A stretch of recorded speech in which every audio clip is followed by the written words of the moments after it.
And proving that not everything that's 74 years old has to be removed from Sports Report, here's John Murray. Very good, very good. Well, I'm pleased to hear we've kept ourselves sense of humour anyway. And there is the whistle for the start of Brentford against Manchester United in the Premier League, in the sunshine here in Brentford's Community Stadium, the G-Tech Community Stadium as it is now. And we are absolutely sweltered, and when I say we, I mean Glenn Murray, who's sitting next to me, Premier League goal scorer with Crystal Palace and Bournemouth and Brighton, and this has the feel, Glenn, of a very big game.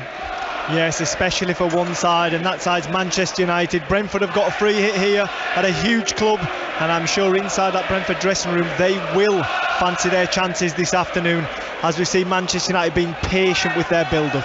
Yes, they're playing from right to left in the first half, and Brentford now just clearing the ball away. Red and white striped shirts for the Bees, black shorts, red and white socks. Ben Mee just heading the ball forward near the edge of his own penalty area, and Brentford then going all the way back to goalkeeper David Raya. They've made two changes. Thomas Frank, their manager, from the opening match, the 2-2 draw against Leicester last weekend, the comeback match. More on that in a moment, but Rashford now playing the ball through the middle to Cristiano Ronaldo, who goes down. Henry in with a challenge just outside the penalty area. It was in the D by the time that he fell. Referee Stuart Atwell immediately says nothing doing, no free kick on the edge of the box. Boos from the home supporters for Cristiano Ronaldo for the way that he went down. Glenn? Yes, I have to agree with Stuart Atwell. He's gone down in instalments there, John. The bar's been set a lot higher this season, as we've seen from the referees, and that is not going to warrant a free kick this season. However, a moment of alarm for Brentford, and Rashford providing the ball through. So Brentford with Raya in goal, three central defenders then, as United play the ball over the top, but that's headed away on the edge of the box by Pontus Jansson, and United go back to the halfway line. So the three central defenders, Roerslev coming into the team, Jansson and Mee, Hickey on the right, Henry on the left, and then in the middle, Norgard and Jensen, Josh De Silva, Brian and Burmo, and Ivan Toney up front. And Manchester United, just the one change, and that is Cristiano Ronaldo coming in to start for the first time this season, now fully fit. Was able to play only a minimal part in United's pre-season, so he's in. Scott McTominay is on the bench. So De Gea in goal, a back four of Dalot, Maguire, Martinez and Shaw. There was speculation that there would be a change at the back, but not so. In midfield, Fred, Bruno Fernandes and Christian Eriksen back here at the club where he made his comeback last season. There were some boos. It was a mixed reception when his name was read out pre-match. And Sancho and Rashford in the wider positions, and Ronaldo through the middle. So this United attack comes to an end on Brentford, in Brentford's left back position, and it is a free kick that Ben Mee will take. So here we are, live Premier League football. In the unlikely event you've not heard, the Saturday 5:30 Premier League kickoff is a commentary match now on 5 Live and BBC Sounds for the foreseeable future, for the next 3 years at least. And this is being played in a terrific atmosphere swirling around the stadium, even though the capacity here is less than 20,000. Big shouts for Ivan Toney, who went down under the challenge, but no free kick. And United moving it through the middle. Bruno Fernandes, Cristiano Ronaldo tries a shot from way out on the right-hand side, but it bounces in front of Raya, who's able to fall forward and grab it into his chest. Yes, Raya collected that very well, because the way that Cristiano Ronaldo struck that ball, it was wicked. It bounced about 3-4 foot just in front of the goalkeeper and skipped up off the turf, but his hands were nice and clean. Brilliant start by Manchester United. There's a lot of anticipation around the Brentford Stadium tonight that they would come and they would get a result, but Manchester United have come out and started this game fantastically well. Ball forward for Burmo to make the run across the back line. It was Ivan Toney. That's going to be a feature today, Glenn, to see how uncomfortable Ivan Toney makes this for Maguire and Martinez. Yes, that's funny you've mentioned that so early, John, because that's the first thing at the top of my notes. Martinez and Toney battle. I know that Brentford and Ivan Toney will have watched last week's game, the Manchester United versus Brighton game, and that is a big talking point. Martinez's height, he will be pulling on to him, and he will be asking questions all afternoon. Yeah, I'd heard that he wasn't the tallest and you can never really tell it until you see someone in the flesh. But it is really quite striking when you see him on the field there. He's way short of 6 feet. It's a throw then, one of Brentford's long throws into the penalty area. It's rattling around inside the United box. It's still in play. And then with Norgard, the closest arriving to it, it was stabbed behind by combination of Eriksson and Martinez. It's a corner to Brentford. Yes, it was classic pinball in the middle of the box then. It just wouldn't sit kindly enough for a Brentford player, and it is Eriksson, you're right. He just comes across and stabs it out of play for a Brentford corner. It was the long throw from Matthias Jensen. Takes me back to the first match here of last season when Brentford made their return to the Premier League and an unsettled Arsenal with the long throws. But it's a corner now from the right, and Burmo and Jensen are there. It looks as though it's going to be Mbeumo. It is. Left-footed to the near post. That's headed away. It was Cristiano Ronaldo. Henry arrives on it, but he snatched at the shot. There were defenders arriving, and he hit it wildly, actually, and it hit the advertising hoardings halfway up the stand to our right. Yes, I think he saw his name in lights as he approached that ball there, and he just lost his composure, and it goes high into the stand behind the goal. So it's 5 Live, BBC Sounds, Brentford 0, Manchester United 0. There'll be more reaction, interviews and a full roundup again on all of the significant events this afternoon up and down the country, not just in the footballing world but in the sporting world as well. And mention of that reminds me to tell you that you can listen to commentary on the 100 right now on Sports Extra live from Cardiff. But it is a throw-in for Manchester United. Shaw takes the throw. He gets it back from Ronaldo. Long, high, left-footed ball, looking for Jadon Sancho. Manchester United in this change kit of it's a sort of yellowy, it feels like it's got a green tinge to it as well. Fernandes playing the ball out towards the right-hand side. Sanchez is there. Christian Eriksen, well, there are the boos. Paul. Christian Eriksen. That's Paul from the Brentford fans, I feel. Yeah, well, here he is again, made his comeback here. Brentford, Thomas Frank brought him here. This was obviously after the incident when he collapsed at the Euros in Copenhagen, as Luke Shaw is impeded for a high foot, and it's a free kick to Brentford. The challenge on Aaron Hickey, the right wing back, as he is in this match so far, and it's a free kick to Brentford.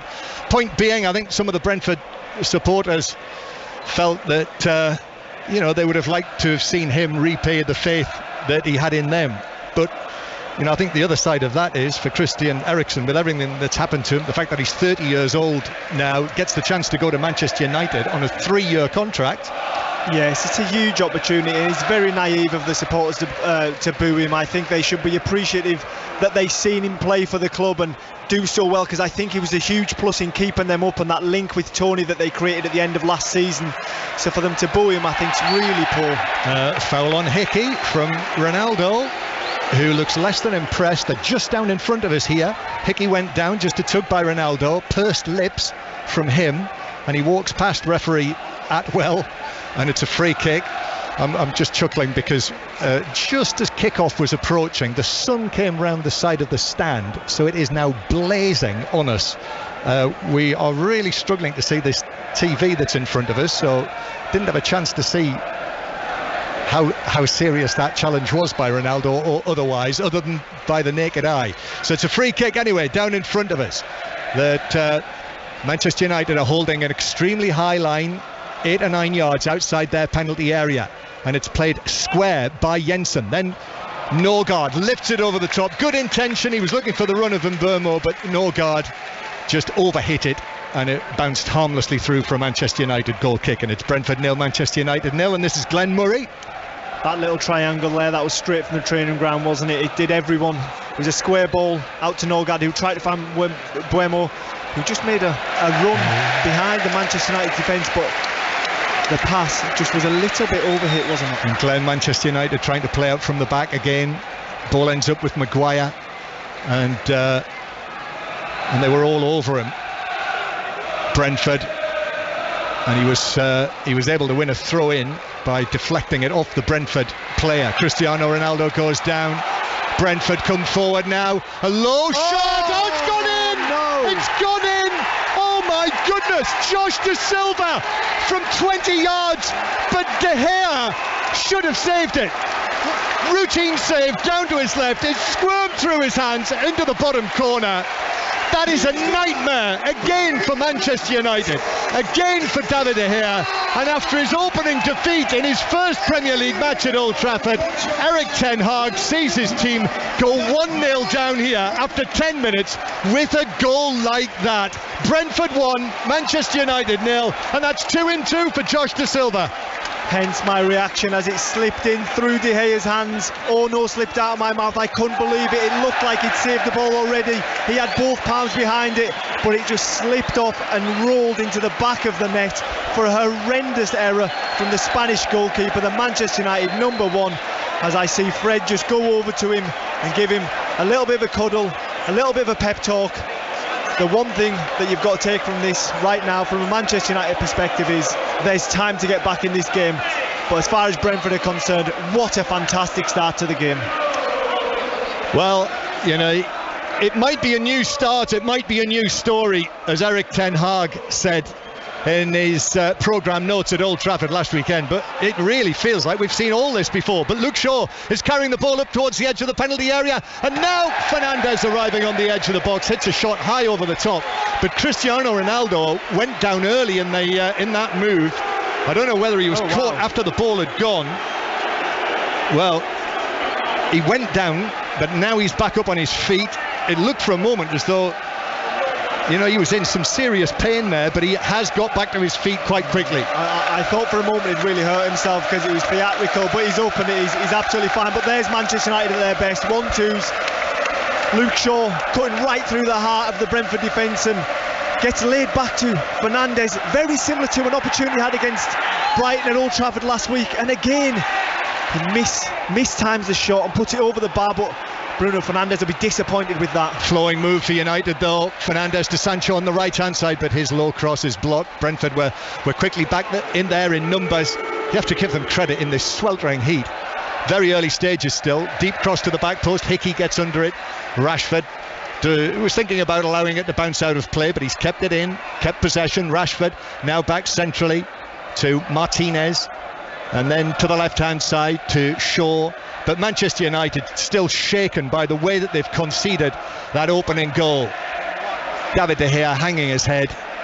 I mean, he goes from the brilliant to moments like that happen to him on a too frequent basis, really. Yeah, I mean, as far as Erik ten Hag's concerned, I mean, he is one player that you think you can rely on, and he's an elder statesman at the squad. But I'm just looking, John, as we both sat here in our caps watching this game, and the sun is directly in David De Gea's eyes, and I wonder why he hasn't got a cap on, and if that had a point to play in the goal.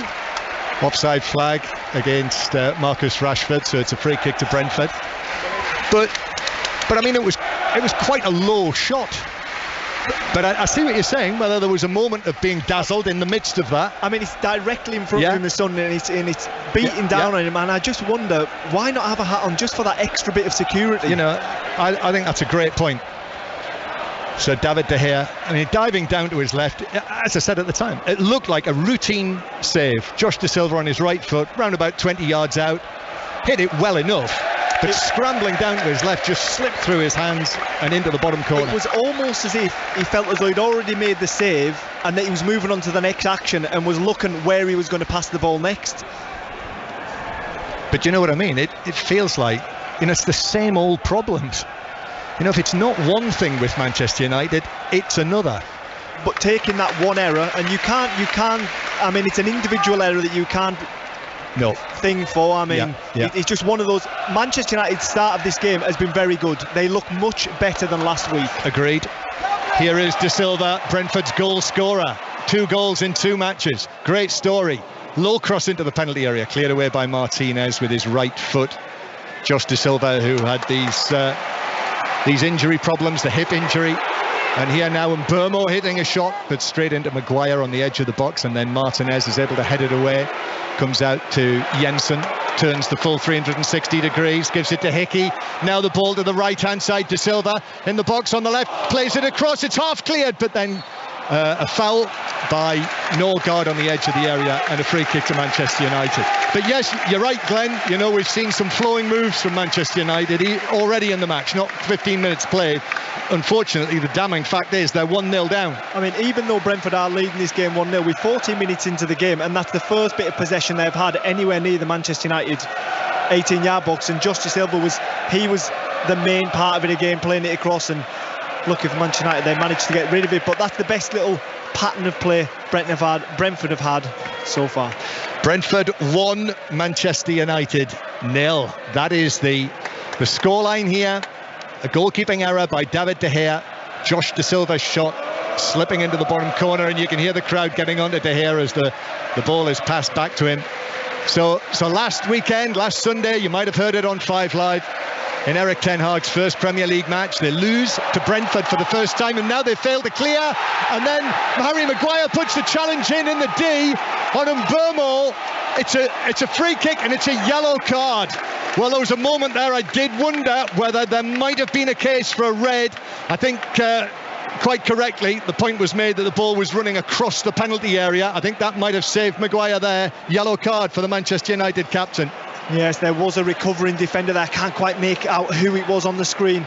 But for me, it's a bad pass from Maguire to begin with. He gives it to Eriksen, who's under a lot of pressure. He tries to play the ball round the corner, facing his own goal, that gets cut out. And all of a sudden, Brentford are on the attack. And it leads to Harry Maguire having to make a last-ditch challenge. It's bad play by Manchester United. Glenn, if Brentford, I mean, this is a free kick in the D, slightly left of centre, near the middle of the D. If Brentford can get a second goal now in this match, I'd be very interested to see how these Manchester United players reacted to that. Absolutely. And Mbeumo standing to the right of the ball, and the Manchester United wall, that yellowy green wall. 3, 4, 5 Manchester United players in there, a couple of Brentford players as well. And the free kick is ready to be taken. They've got a man lying down behind the wall as well. It's hit up and over the top of the crossbar, harmlessly away. That wasn't very far away. It's just got up and over the wall. He couldn't quite get the dip on it, and it goes over the uncovered side of the goal. But if I was Thomas Frank, the one message I would have been getting onto the field of play there would be hit it on target, ask questions of David De Gea, especially after just what's happened. Yeah. Jensen with the free kick. Oh, Jensen's run the ball back in the area, shoots low, it's there, it's 2-0. Christian Eriksen was caught in possession inside his own penalty area. He presented it to Matthias Jensen, and his fellow Dane said thank you very much, and with his right foot buried it into the empty net, and Brentford celebrate a second goal, and Manchester United's players are looking daggers at one another. Well, it's happening again. Eric Ten Hag stands down on the touchline. And again, last week in the first half, his team were 2-0 down to Brighton. This week, they're 2-0 down to Brentford.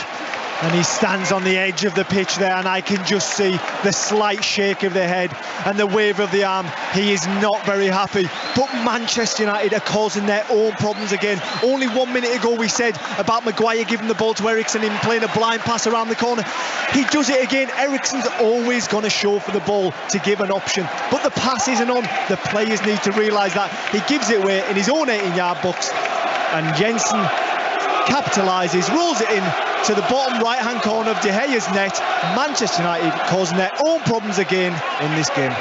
Not 20 minutes played. Brentford 2, Manchester United 0. Extraordinary, really. What a start for Eric Ten Hag. The last Manchester United manager to lose his first 2 competitive matches was John Chapman in 1921. And Manchester United finished bottom and were relegated that season. Here's Mbeumo taking the ball away, but he ran it out of play after the challenge came in. He beat I thought it was just over, Glenn. Did you think not? That was very, very tight from where we're sat, John, I think that's very beneficial for the defensive side of Manchester United, that Mbeumo was away. If that call wasn't made, I would like to see a replay. Well, the assistant ruled it that it had crossed the line. It was touch and go. Remains 2-0. But I mean, so can you tell me why that wasn't ran on and looked back at VAR afterwards? I think they did. Because that's not, you can't look at that. That's one of those incidents. One of the key 4 areas that you that wasn't one of them. Ball out on the touchline. Here come Manchester United on the right hand side, and now they've got to come from 2-0 down. And even though there were promising early signs, Cristiano Ronaldo now hits a shot on the edge of the penalty area, but it flies up and away over the top by 3 or 4 yards. Never threatened David Raya's goal. But I mean, honestly, Glenn, I almost can't believe what I'm seeing here after last week. To see what Brighton did so well, we should say, against Manchester United, but to implode like this, those 2 goals at this level are unacceptable. Yeah, you're right, it is unacceptable, but the crazy thing is, coming into the game today, I really did believe Brentford could get something out of this game. I didn't think they'd put 2-0 up so early on in the game, but they've caused their own problems, Manchester United. Apart from those 2 mistakes, they've played quite well. I mean, it sounds crazy, but Rashford's been quite bright. That sounds a little bit like the old Abraham Lincoln, doesn't it, when he was assassinated in the theatre, and they said, "But apart from everything else, Mrs. Lincoln, how did you enjoy the play?" Throw in, Shaw takes it, Ronaldo inside his own half. There is space on the far side, and Ronaldo finds it, and Dalot is able to stretch his legs, open his legs, move into Brentford territory. But if you've just switched onto us on 5 Live, if you've been at a match, Manchester United are 2-0 down. Shaw now crossing from the left-hand side. Henry gets up to head that away. Comes out for United again. And now the ball is played low across the penalty area. But Brentford are able to block that and clear it up towards the halfway line. And you can hear the reaction. Harry Maguire, when he's on the ball, he's already had uncertain moments in this match. United coming again on the right-hand side with Sancho and then Dalot. And back it goes now to Bruno Fernandes in a more deep-lying position. He turns, plays it square. And then Lisandro Martinez, the Argentine, the number 6 for Manchester United, turns it to the captain, Harry Maguire. United dominating possession now inside the Brentford half. Here's Fred's pass with the diagonal to Bruno Fernandes.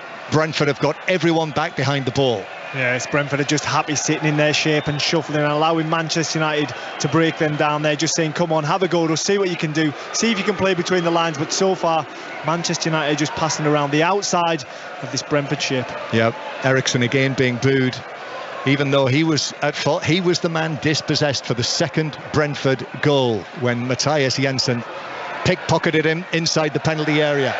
And then there's an overhit pass from out on the right-hand side, which I don't think will bounce out of play. Rashford is trying to shield it, but Hickey does well and allows the ball to bounce out of play for a throw-in to Brentford. He's one of the new faces, the 5 new signings. Aaron Hickey, the young Scottish international, the 20-year-old, after a couple of seasons in Italy, was signed from Bologna, but great things were being said about him during the course of last season. Had a full season with them. You have to say, Glenn, I think Brentford have done some very interesting business this summer with some of the signings they've made, like Hickey, like Mikael Damsgaard, who's on the bench, the signing this week. That isn't the word I would use, interesting. I would say it's been shrewd. It's young, it's talented, and it's mouldable, and it fits into the Brentford system, and that's what they do. And that's why I think Manchester United is so far behind their competitors, because there's a plan at other places. Here's Rashford on the edge of the area, hits the shot, but there were 2 Brentford defenders there.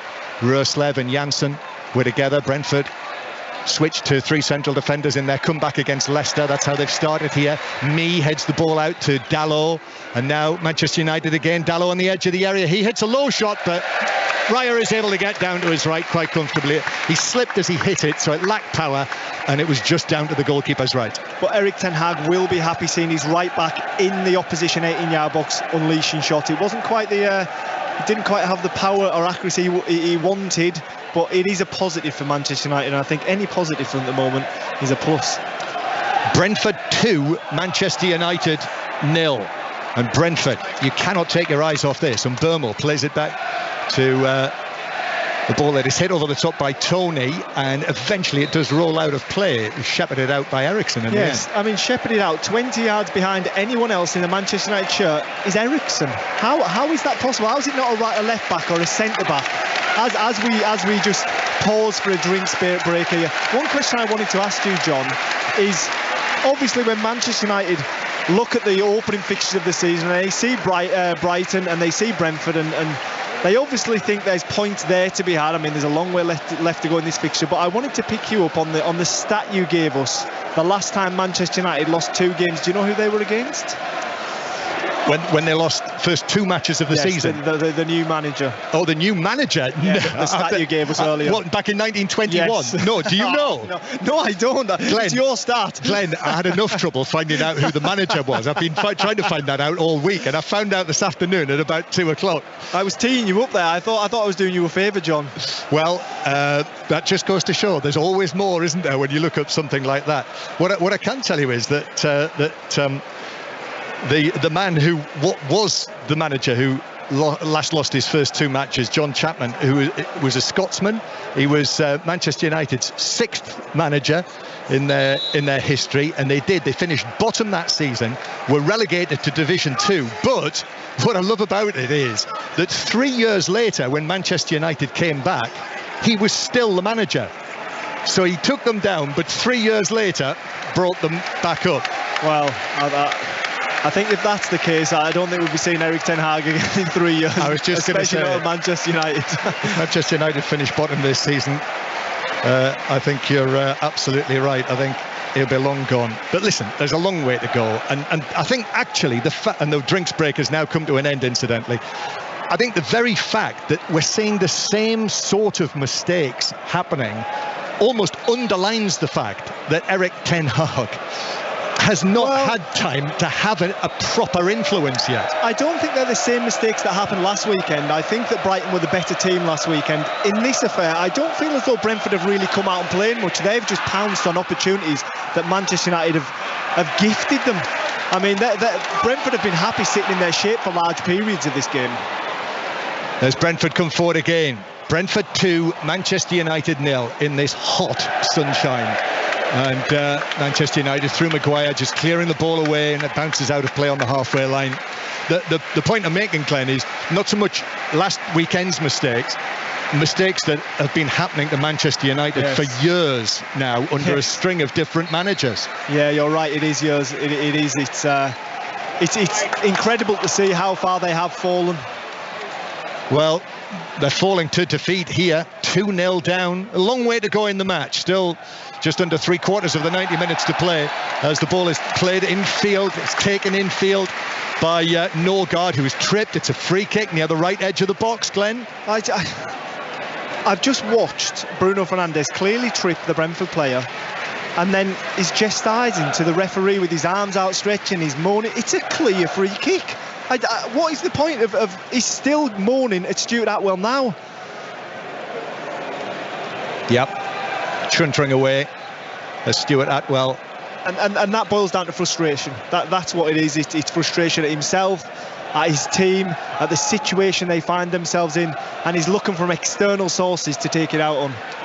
So he's just having a drinks break, then rather carelessly didn't have a drinks break when the players were having a drinks break. Jensen to take this free kick then. 2-man United wall, lots of red and white striped Brentford shirts there inside the penalty area. Jensen raises his arm, curls it nicely. And De Gea diving to his right. I mean, that was so close to getting a touch from one of the heads in there, whether it was a Brentford or Manchester United man. De Gea dived to his right, pushed it away, and now there's a foul on the far side, and it's a free kick to Manchester United, to Brentford in the Manchester United right back area. And the pressure is growing on Manchester United, but what a save by De Gea, because like you said, there could have been a touch on that. The goalkeeper can't go too early. It's going across his goal. If he goes too early, somebody gets a touch, it goes into an empty net. He timed that perfectly, the Spanish goalkeeper, and pushed it to relative safety. So a free kick that Jensen has wandered across to take again. So Ben Mee is still up there, another one of those new signings. We'll come back to that, Glenn, when we get a chance. But Pontus Jansson as well, the captain, is in there too, so considerable presence from those two. Free kick then from the left, right-footed from Jensen into the near post, and it's deflected right across the penalty area. There were, two players from each side going for that, and in the end, Rashford deflects the ball behind from Norgaard's cross high up into the stand for another corner to Brentford. Thomas Frank can't want any more from that free kick from Jensen. It's a superb free kick. It's right on the money. It's in the danger area. Luckily for Manchester United, they managed to scramble it clear. Set-piece delivery has been outstanding. And now... Cue this corner hitting the front post. Well, I sat and watched Chelsea hit corner after corner this time last week in the first half. The Brentford players grouped together. Now they head in all sorts of different directions. There are two potential takers. It's Mbermo here. It says no. It's to the back post, and it's headed back across for Brentford, and the ball drops into the net. Ben Mee got a touch to it. The goal stands. Ben Mee races away and punches the air. And it's Brentford 3, Manchester United 0, and they simply didn't deal with it. A back post header that dropped across the face of the goal, and Ben Mee almost on the goal line getting some sort of touch to deflect it in. And I'm not sure this Manchester United side are going to be capable of coming back from this, even though we've got an hour to play. It's Brentford 3, Manchester United 0. It's a routine corner to the back stick, but it's the big man Ivan Toney that wins the ball. And somehow Ben Mee almost falls and heads it into the back of the net at the back stick to make it 3-0 to Brentford. And the Manchester United players trudge out of their 18-yard box, heads hung in shame. Simple set-piece goal, well-worked set-piece goal. Yes, and it's funny because Erik ten Hag, he highlighted that point this week, didn't he? How the set-piece goal last weekend against Brighton was a plus because they've been so bad at them last season. And then he sees his side do that and eat his own words. Delivery was brilliant though, and Mbermo, who took it with the left foot. Somebody's run onto the field, so we've got a delay here. I don't know if he's had too much sun or too much beer, John. Well, it's possibly a combination of them both, but he's been wrestled to the ground by the stewards. And under the new rules this season, this is where it's absolute madness, because this young man, he's banned now. He's banned from going to football. And rightfully so, John. Yeah. You can't be running the field of play at any point in any game. It's just unacceptable behaviour, especially with some of the scenes we saw at the end of last season. So 3-0 to Brentford. The scoreline was a surprise last Sunday. Brighton having never won there against Manchester United, but they played so well, Brighton, in the first half particularly. But this is just extraordinary. I know we're sitting here and Brentford are 3-0 up. Do you think they've played that well, John? I don't. Actually, that's the funny thing. They've not had to. Manchester United have created their own issues and not defended properly, and they find themselves 3-0 down. And they pretty much are the only 3 opportunities, if you can call them that Brentford have had. Well, Mark Chapman will round everything up for you that's happened today in the sporting world at half-time. Arsenal and Manchester City have got 2 wins out of 2 now. Also among the main stories, Alexander Mitrovic having a late penalty saved in Fulham's 0-0 at Wolves. A big win for Rangers, 4-0 against St Johnstone. The QPR goalkeeper scoring late on to make it 2-2 at Sunderland. And we will hear from Ralph Hasenhüttl, the Southampton manager, after their 2-2 with Leeds, and also from Brendan Rodgers, the Leicester City manager, after that 4-2 defeat at Arsenal. That is all coming up at half-time on 5 Live. But the big story of the day is happening and unfolding right in front of our eyes here at the Community Stadium in West London, between the M4 and the River Thames, in this stifling sunshine.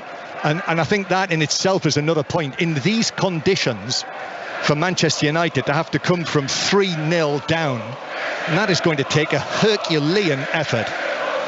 Yes, and as you were giving that report there, the Brentford fans were in full voice and they were singing, "You should have stayed at a big club." I wonder who that was aimed at. I wonder. Poor Christian Eriksen.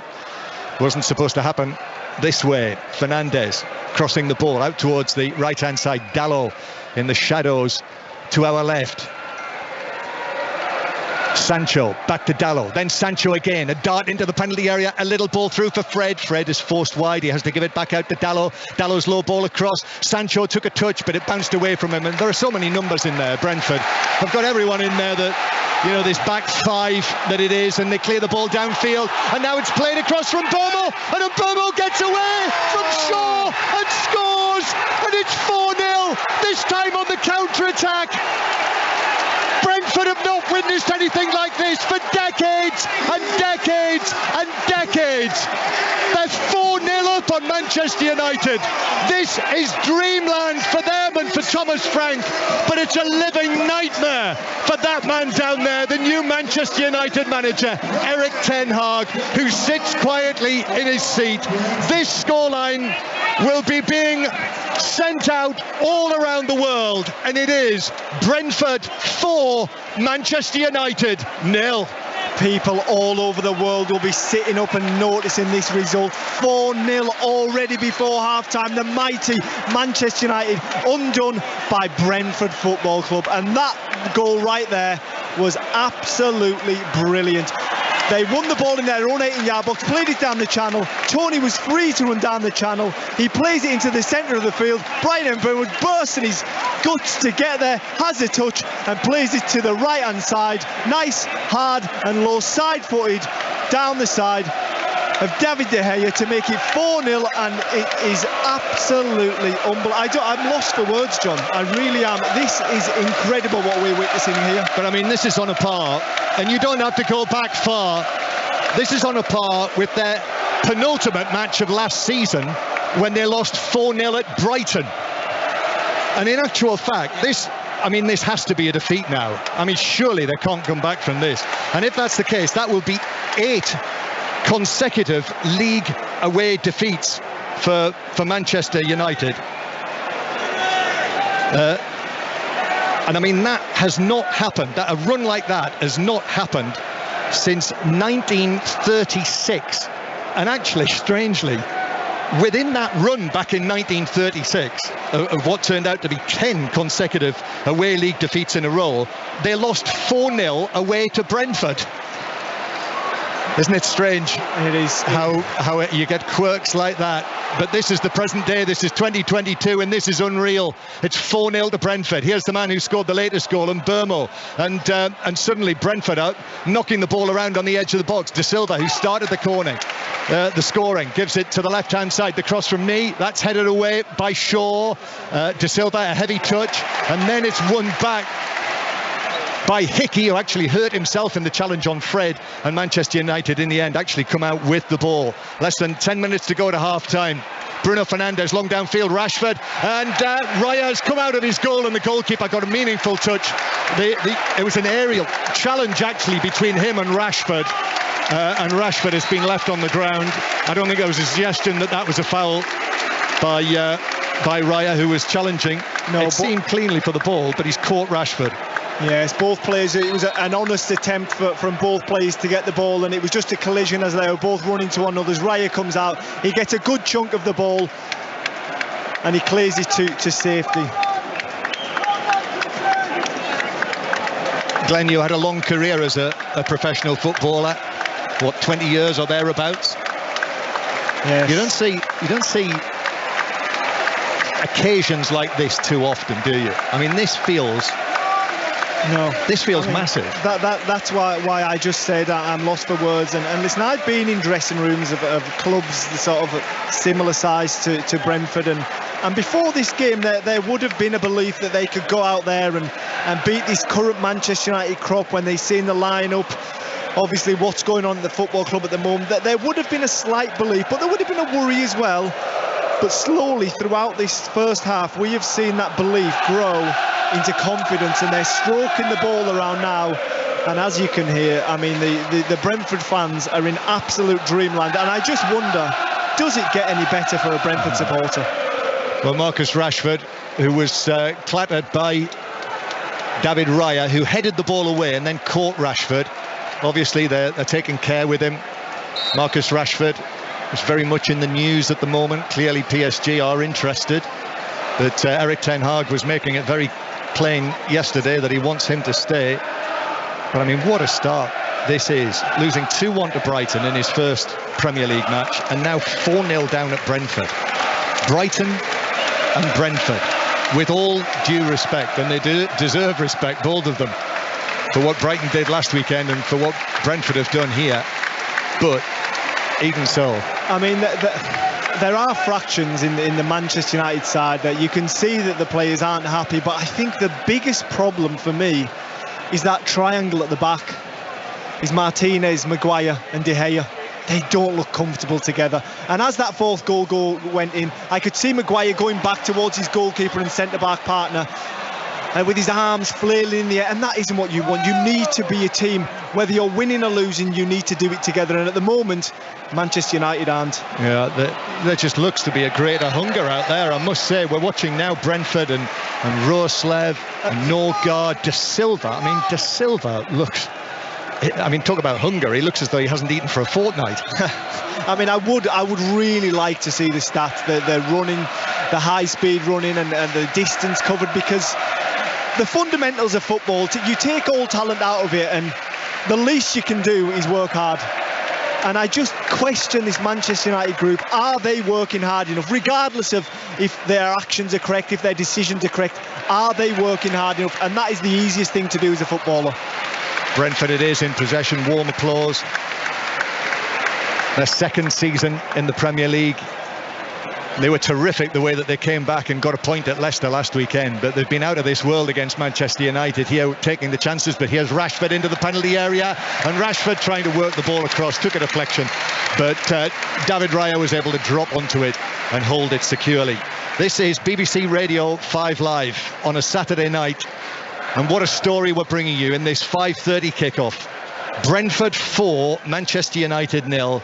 4 goals from 4 different players. Josh De Silva in the 10th minute, Matthias Jensen in the 18th, Ben Mee in the 30th, his first goal for the club on his home debut, and Brian Mbeumo in the 35th. John, you need to start giving a warning out before you deliver that, because there'll be people out there crashing, there'll be accidents, people falling off seats, because it's incredible, isn't it? It's not even half-time and it's 4-0 to Brentford. As if we haven't got enough to worry about at the moment. Ball's played forward up towards Rashford, but it bounces off Roerslev and out of play for a throw into United near the halfway line. United's substitutes today: Malacia, Varane, Wan-Bissaka, Van der Beek, Alanga, Garner, McTominay and Garnacho, as well as Tom Heaton. United coming forward, but I mean, frankly, 4-0 down in these conditions, in these sweltering conditions. I mean, normally 4-0 down, you would say no, but it has to be too much on a day like this. Yes, I mean, it would be an absolutely incredible comeback. They are probing, they are showing signs of life, but Brentford are just so comfortable sat in their shape. Here's Fernandes on the edge of the area, shoots, but that's blocked again. There are 2 Brentford defenders in the way, as has so often been the case. Shaw plays it square. Has happened before, of course. Remember, Czech Tiote and Arsenal and Newcastle.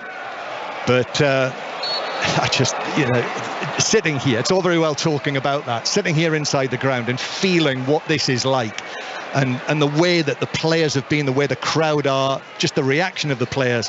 That's why I'm saying there's over half the game to play, but I cannot see it. We've just witnessed Martinez, the deepest player for Manchester United, in possession of the ball, try and cut back across Mbeumo.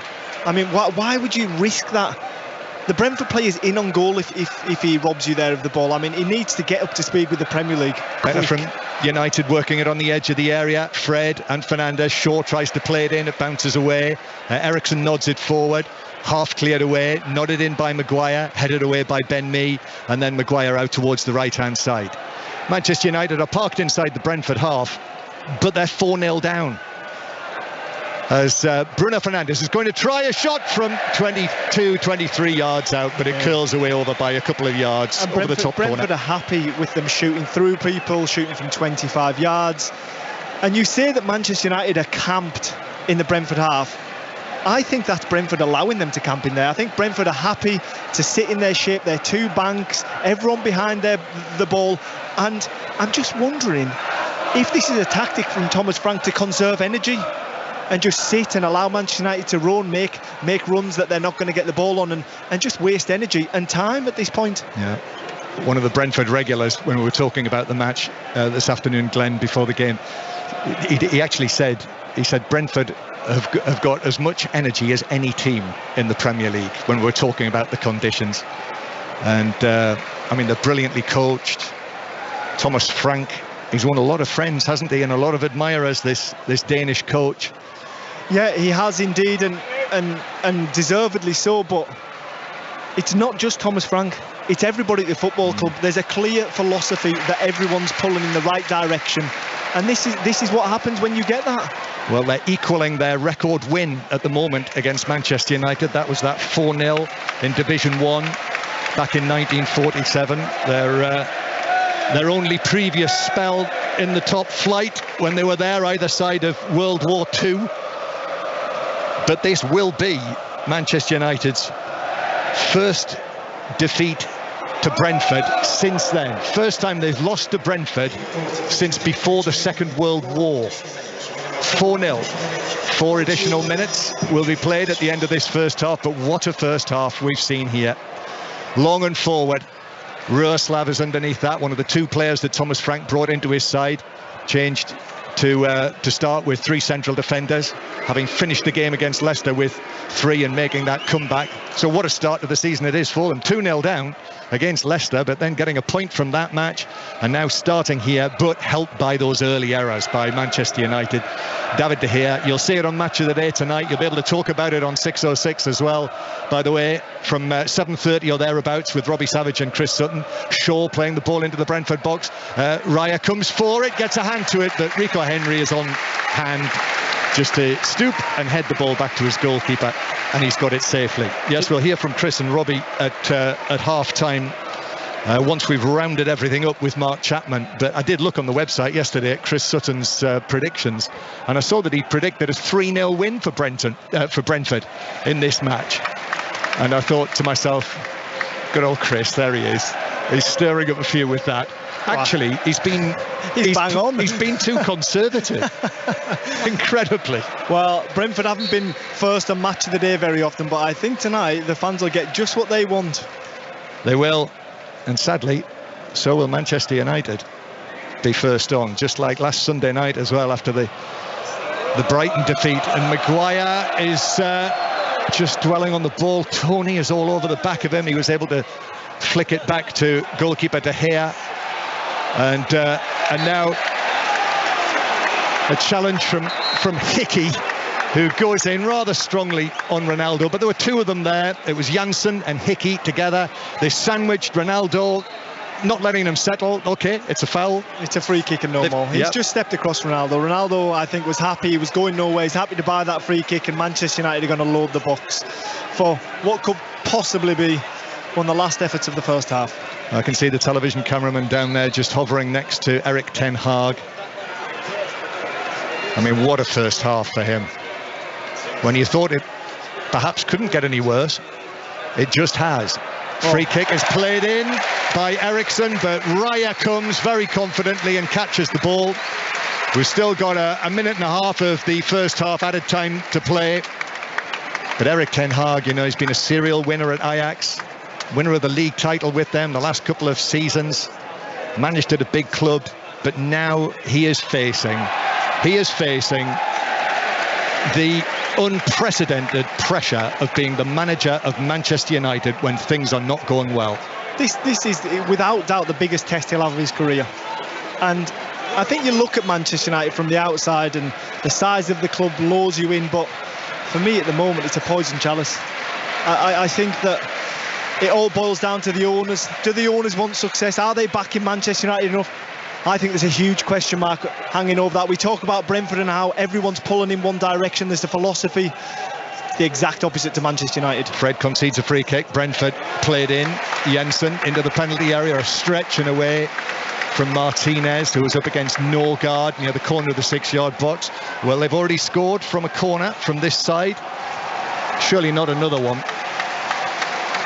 Just before the break to round it all off. The last one was brilliantly delivered, if you remember, if you were listening, by Mbermo to the back post, and Tony got up for that. What have they got this time up their Brentford sleeves? Well, the players gathered together near the penalty spot, all of them head in different directions again. And here is the delivery this time. It's actually from Jensen, but that's deep as well. Taken down by Tony, who backed away. He tried to play it across the penalty area. It was cut out by Fred. And there is the half-time whistle. And Manchester United are put out of their misery for, well, 15 minutes of the half-time break in the cool of the dressing room. But what a red-hot, what a white-hot first half for Brentford, who are winning 4-0 against Manchester United. It's just been remarkable, Glenn Murray. It has been absolutely incredible, and there's two people that I watch trudge off that field there, and I'd love to give a penny for their thoughts. One's Cristiano Ronaldo, the heights at which he left this football club and what he's returned to, and the other one's Christian Eriksen, who must be thinking he's going to wake up at any point, because this is a living nightmare. It is, yeah. Erik ten Hag facing defeat in his second match, and facing the possibility, in fact the likelihood, of being the first Manchester United manager to lose his first 2 matches in charge since 1921. I simply cannot see them coming back from Brentford 4, Manchester United 0 here at half-time. And you look at that, Glenn, don't you, and think if only United had managed to get Marko Arnautovic in this week. Yeah, that's exactly what I was thinking, actually, chappers. I mean, good grief. I mean, look, this is a well-run, well-coached football club with the players that the head coach wants, with a system that works in modern 21st century football, against a club that appears absolutely rotten from the top to the bottom. But, isn't it? I don't know why you sound so surprised. I'm not surprised. I mean, it was the same last week. The surprise around Brighton winning. It's exactly the same thing. Brighton, Brentford, well run, well coached, everybody pulling in the same direction. Manchester United, rotten. A change at the helm is not going to change this football club. Well, I say helm, and by helm I mean the manager. The hierarchy, if that was to change, then I think that the club could possibly get back on track. I mean, we've heard the superstars that made Manchester United such a driving force in well, I say the modern day game, but those times have gone. I suppose your Gary Nevilles, your Roy Keanes, your Rio Ferdinands. And do you know what? I actually really feel for those fellas, because they made this club what it is. You can't live in the past, Glenn. You can't live in the past. No, you can't. They seem determined to live in the past like it's a 90s theme park. But it must hurt those guys that made the club so great to see it falling so badly at the moment. For all that you could criticise systems and this, that, and the other. Brentford know that Manchester United can't play out from the back. So John said they run more than anybody else. They've got more energy than anybody else. So they press and they cause Manchester United problems, because Brentford know how, as Brighton did, know how to work United out.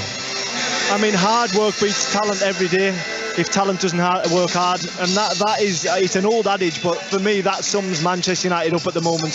They have got superstars. Listen, Jadon Sancho was absolutely superb in Germany for Dortmund. He was brilliant in the Champions League. He doesn't come to Manchester United and all of a sudden become a bad player. It's the system, it's the structure, it's the football club. More from John and Glenn, second half on the way. The lines are open, I think, for 606 08 085 909 693. You can get your calls in now. You can text 85058 and book your call as well. In the 100 earlier, wins for Trent Rockets women and men in the games against Manchester Originals. Birmingham's women beat Welsh Fire women earlier. The men are just underway, aren't they, Charlie Taylor? It's been a great start for Welsh Fire. They opted to bowl, and they had Birmingham Phoenix 27 for 3 after the power play. The huge wickets of Will Smead out for a duck. Moeen strangled down the leg side, and Livingstone bowled trying to scoop. So Welsh Fire very much on top here. At the moment, it is 29 for 3 after 31 balls. And as you said earlier today, Birmingham Phoenix women beating the Welsh Fire, so hoping for a bit of a comeback. And you can listen to that on Sports Extra. You'll hear from Ralph Hasenhüttl and Brendan Rodgers during half-time. And at full-time, of course, it's Chris and Robbie with 6:06. Matthew Bone has your news, 24 minutes past 6. Listen on BBC Sounds. This is BBC Radio 5 Live. The man accused of stabbing the author Sir Salman Rushdie has been charged with attempted murder. Sir Salman is currently on a ventilator in hospital after he was stabbed at an event in New York State. He has been the target of death threats for decades after he wrote the controversial book The Satanic Verses, which some Muslims consider blasphemous. Our correspondent Nomia Iqbal is outside the hospital in Pennsylvania and says his security had been more relaxed in recent years. 3 years ago, I interviewed him at a literature festival in the UK, and he turned up with his son and he had his agent, and I asked him where his security was, and he almost brushed it off and he said, well, you know, those risks were of the past. You know, throughout the 90s, he was obviously one of the most endangered authors, but he said he wanted to live his life more freely. The MP Jonathan Edwards has been told to resign by the leader of his Plaid Cymru party after assaulting his wife 2 years ago. Mr Edwards was given a police caution following the incident and sat as an independent until the whip was restored this week. Officials representing train drivers will hold formal talks with rail bosses next week to try to settle a dispute over paying conditions. A strike by workers in the ASLEF union has brought disruption to railways today. And Taliban forces in the Afghan capital Kabul have fired guns into the air to disperse a women's rights protest. Around 40 women marched in front of the Education Ministry, chanting bread, work, freedom, marking a year since the Taliban takeover. BBC 5 Live. This is Ben Shepherd. And Chris Kamara. And we can't wait to bring you our new podcast, Cammy and Ben's Proper Football Podcast. What can people expect, Cam? Big names, big laughs. I never wash my jockstrap if we won. We went 19 games undefeated. I said, you told me to look after Frank. He went, never go out with him again. It's just ridiculousness at its highest order. I quite literally fouled every outfield player from the middle of the team. You don't want to miss it. Cammy and Ben's Proper Football Podcast with me, Ben Shepherd, and my mate Chris Kamara. Listen on BBC Sounds. Sports Report. This is BBC 5 Live. Half-time at Brentford. Brentford 4, Manchester United 0. Elsewhere in the Premier League today, Aston Villa 2, Everton 1. Arsenal 4, Leicester 2. Brighton 0, Newcastle 0, Manchester City 4, Bournemouth 0, Wolves 0, Fulham 0, and at St Mary's, Southampton came from 2 down to get a point at home to Leeds with goals from Joe Aribo and Kyle Walker-Peters. Afterwards, Ralph Hasenhüttl spoke to Alistair Bruce-Ball. Ralph, that was some turnaround in the last 20 minutes of the game, some turnaround of atmosphere in the stadium as well, wasn't it? Yeah, when you have 2 down, it's clear that the atmosphere is in the cellar, and then you dig yourself out of the cellar and then you go. And I think we showed a fantastic reaction. It was tough today, and I think the guys gave a good answer today. Yeah, it's interesting you say that, Ralph, in terms of a good answer. I mean, if anyone wanted to watch Southampton today, that last 20 minutes in particular showed the commitment to the cause, do you feel? Yeah, but nothing else was what I was expecting. And if somebody else says something different, then I should be careful, or you should be careful to spread this, because we know that this makes our life tougher, my job a little bit tougher. But the important thing is that I know what I have with my team. Yeah. Does that noise, those stories? Well, you say it makes your job tougher. How difficult is that to ignore? It would be easier when not everybody tries to take it and get a story out of it. It's shambles, and this is what I meanwhile must say is a little bit annoying in social media and in all this stuff what is coming. But yeah, we have to live with this. This is our job. We know this. Normally I don't want to speak about it. It's always good to give a reaction on the pitch, and I think the team gave the answer today, although we took only the point. We heard from Gabriel Jesus earlier on Sports Report. He got 2 Arsenal goals as they beat Leicester 4-2. Brendan Rodgers afterwards was asked what he wants to happen at the club over the next few weeks. You know, I can only really concentrate on the players that we have. I'm no different to Mikel. I'm no different to the other managers that, you know, that you want to be at the top end of the table. You've got to invest, and you've got to to bring in quality. However, the club have been great for me in my time here, and I respect that we can't do that. We're not able to do that. So like I say, my concentration then has to fall on the players that's here. But everyone knows when you can bring in players and bring in players of quality, it's not just what that they bring in, it's the lift it gives all the other players, and that's obviously something that we've missed. But it sounds like you're saying you've almost got to suffer a period of change to go progress forward again. I think so. I think the club has always been stable. It's been run ever so well. So I trust them when they tell me there's no resources to do anything as of yet. Then I believe them. So we're not one of the big clubs that the pandemic didn't affect. It really affected us. Like I say, we're increasing the stadium. We've got £100 million training facility.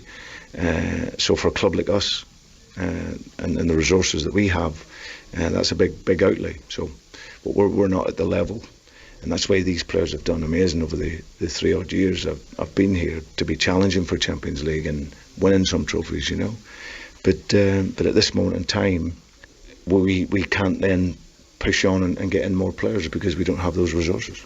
Next, let's go to Molineux, where it finished 0-0. It means Bruno Lage's side haven't actually won in 9 Premier League matches if you go back to their last top-flight victory on the 2nd of April. Alexander Mitrovic also had a penalty saved for Fulham. Here is Lage. That's the balance that we need to grow up as a team, because if we cannot score goals, at least we cannot concede or give chances to the opponent. And in the end, what we look for, what he did all the game, I think we deserve the 3 points.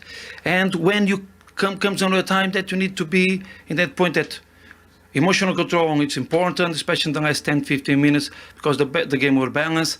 I think with that period we have more fitness and strength than the opponent. We need to keep going in our game.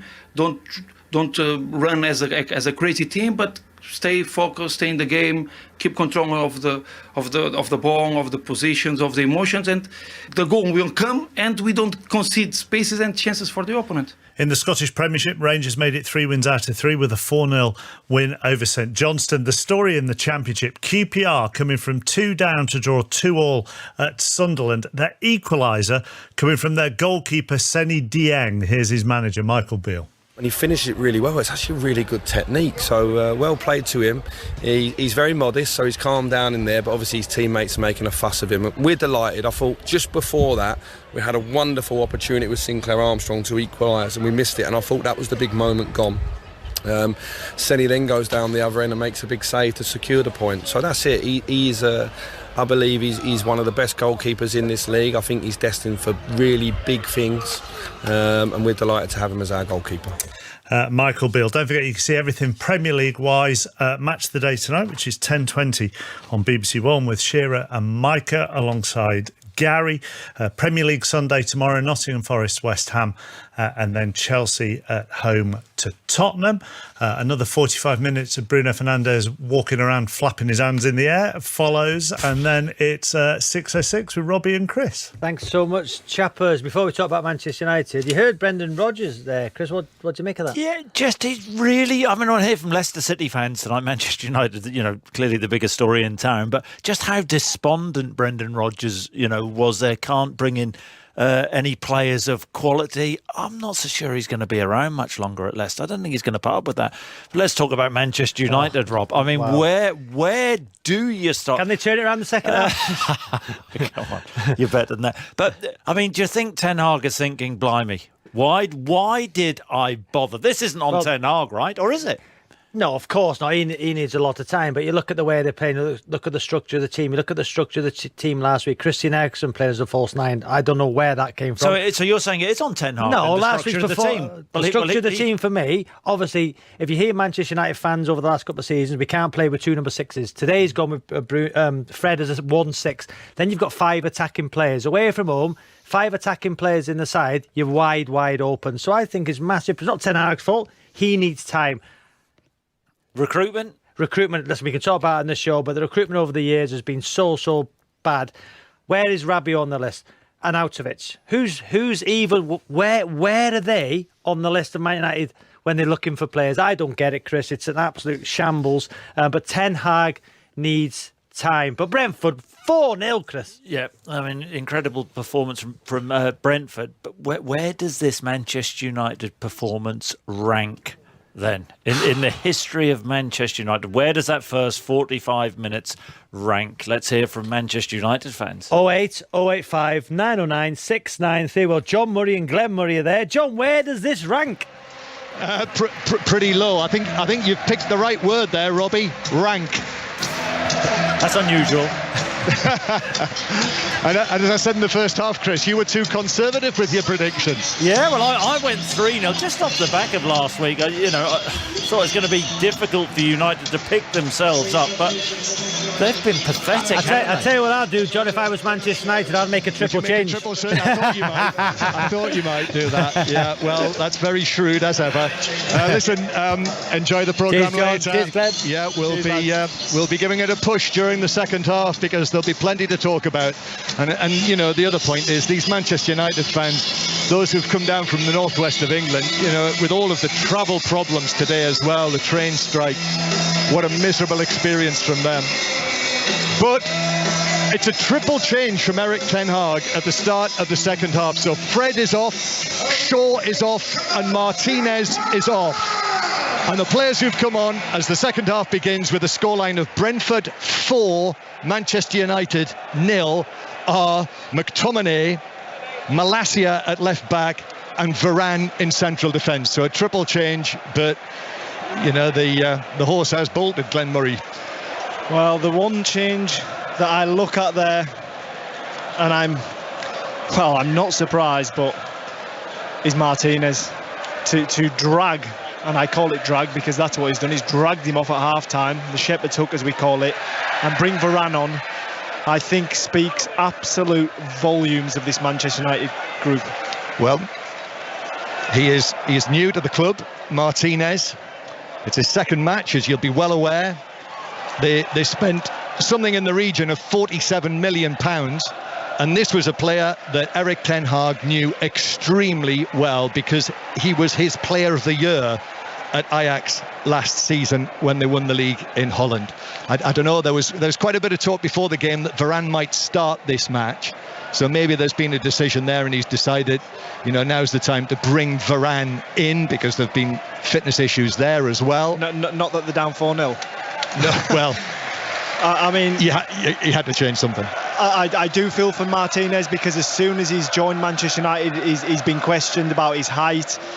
That has got to affect you in some capacity, even if it is subconsciously the things he's taken on board via his phone, via papers and things like that. But then to be dragged by the man that brought you here at half-time in your second start, I mean, his confidence must be absolutely rock bottom.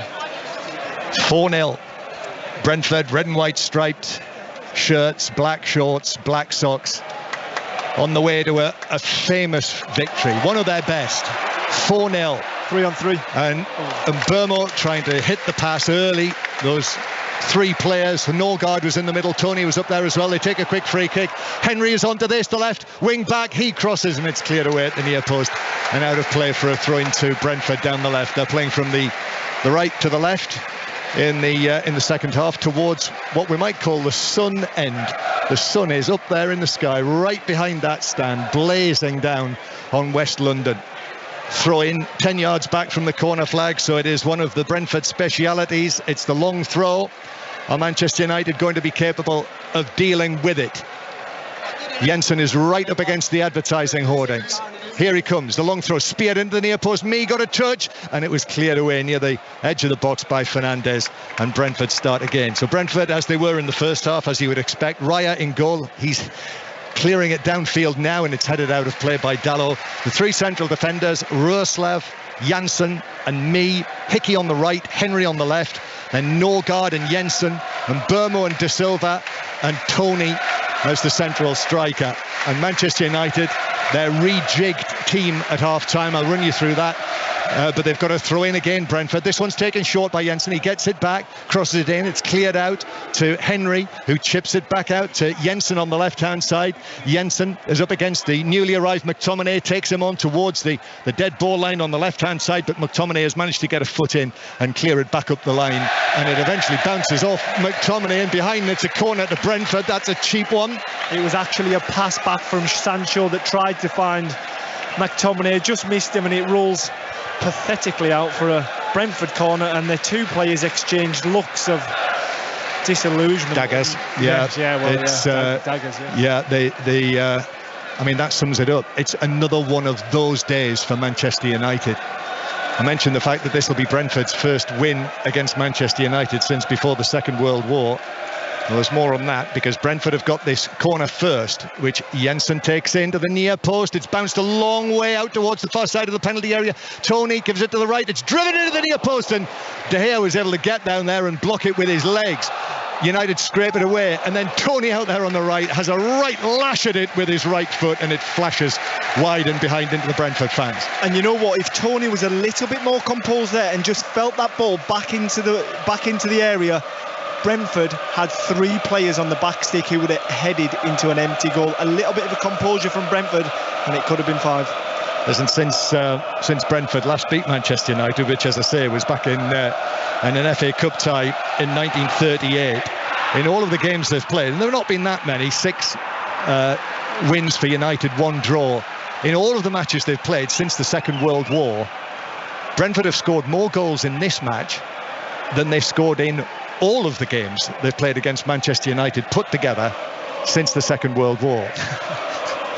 So United, I mean, it's one damning fact and statistic after another. But here they come now, trying to do something about this. Dalot chips it in, and it's headed down and wide by Cristiano Ronaldo. He had to stoop. He was slightly ahead of it, but headed it wide on the bounce. I think by his own personal standards, Ronaldo should be scoring there. He watches the ball in, no one gets in the way of it, it's right onto his head. Yes, granted, it might be slightly behind him, but a player of his ilk can change his body shape just slightly and feel that back on goal, on target. And I think when he sees that back tonight, he'll be disappointed, but I don't think it'll make much difference to the outcome. 5 Live and BBC Sounds, 4-0 to Brentford. The goals from De Silva, that was a De Gea error. Jensen, that was a Christian Eriksen error. He was caught on the ball in his own penalty area. Ben Mee then in the aftermath of a corner, and then Brian Mbeumo scoring the 4th on the counter-attack after Manchester United had the ball down the other end. So 4-0 it is, and United in these rather sickly yellowy green shirts. Sickly, all right. Here's Sancho, a change of feet, and then again, but it's all rather laboured. Bruno Fernandes is behind him. Bruno Fernandes crosses right-footed right across the penalty area. Hickey follows it out there with Rashford. Rashford works it back to Malacia, the new left back.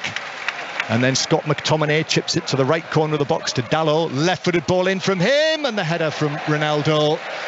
10 yards out, 12 yards out, lands on the roof of the net. Again, Ronaldo, man of his standards.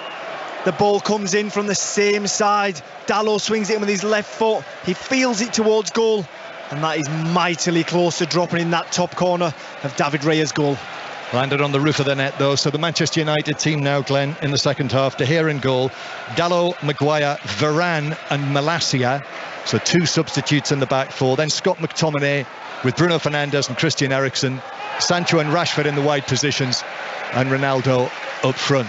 So Erik ten Hag making 1 change from last week's starting lineup, but now making 3 changes at half-time. And another thing as well, Glenn, I must mention is I just thought as well, having had a week to work with Manchester United this week to build up to this game, for that reason almost alone, I was expecting more of Manchester United, and this is all the more damning in the light of that, as Norgard plays it forward, and then back it goes to the halfway line. Roerslev to the right. Brentford lose possession, and it's won back by Bruno Fernandes, who passes it to Rashford on the halfway line, and Rashford passes it down the line, but there's no way Bruno Fernandes is reaching that. Took a deflection though, it's out of play for a throw-in to Manchester United. Rashford played it off the defender. I mean, that piece of play there was a nice little link up between Ronaldo and Fernandes. But when that gets passed back to Fernandes and he's looking forward, there's no one in front of him. No one's breaking their neck to get behind that Brentford line. And Sancho, I watched on this opposite side, just canter into the middle. He didn't even try to make a run forward. And that's what Manchester United lack. Here is Rashford, might get away down the left, but cuts back onto his right foot. And in that moment, Roslev is onto him and puts in the block. And the ball bounces away towards the halfway line. In these sweltering conditions, the players around about 2/3 of the pitch is in this bright sunshine. And Sancho now moving in from the right hand side, gives it to Ronaldo, square from him. Fernandes allows it to run. Malacia is going to try a shot, but it hits Roslev inside the penalty area and bounces away for Brentford to clear up to Tony on the halfway line. Tony battling with Maguire, who does win the header against Tony. Oh, and that was very nearly, and Burmo was onto that. Eriksen was just able to take it away from his former teammate Christian Eriksen and gives it out to the left hand side. Eriksen gets it back. Ronaldo 10 yards inside the Brentford half. And I think this half, obviously, Thomas Frank in the dressing room at half time, I think the biggest thing he would have to do is calm his players down. Here's Dalot now into the penalty area on the right hand side, chips it across, but chips it wide and over the top of the crossbar and behind. Goal kick, 4-0 Brentford. Glenn Murray. I just picking up on that point I was making of Thomas Frank there and calming his players down. I mean, they must be in absolute dreamland right now, and they've got in there. I mean, they must have been pretty hyped at half time, and I think his job is, we need to manage this game, boys. Take the sting out of it. We don't need to score again. We just need to control as much as we can and keep our heads when we're in such an ascended position. Well, it's red hot, and it should be red hot for callers on 606 tonight after this. Manchester United supporters, you'll want to talk to Robbie and to Chris. You can book your calls now on 08085 909 693. Get in touch on 85058 to book your call on the text, or similarly on social media. Get involved, hashtag BBC 606. And you can read all about the day's sporting and footballing events, of course, on the BBC Sport website and app, and then the highlights on Match of the Day tonight on BBC One. And as we've suggested, this will be top of the bill. I don't think there's any doubt about that. No, I don't think there is. And just chatting about Erik ten Hag's substitutions at half-time, and I understand Malacia, a new player coming into the football club. I kind of understand Varane just to shore that back line up, but why not bring Van der Beek on? He's his former player. Big question mark for me. I thought he would have been one of the first on the team sheet when I seen Erik ten Hag become the Manchester United manager. And another thing is he's brought players on that are, can I say, tried and tested. He's seen them, he's seen what they can do. Why not bring Garnacho on? Why not bring Elanga on? Well, we might see them yet, but it is Brentford who come forward after Manchester United lost possession. But Malacia is able to close down the attempted cross, and it bounces behind for a corner to Brentford. And they've been so effective the plans, talk about plans coming together. I mean, that has happened time and time again for Brentford, while Manchester United's best laid plans have fallen apart.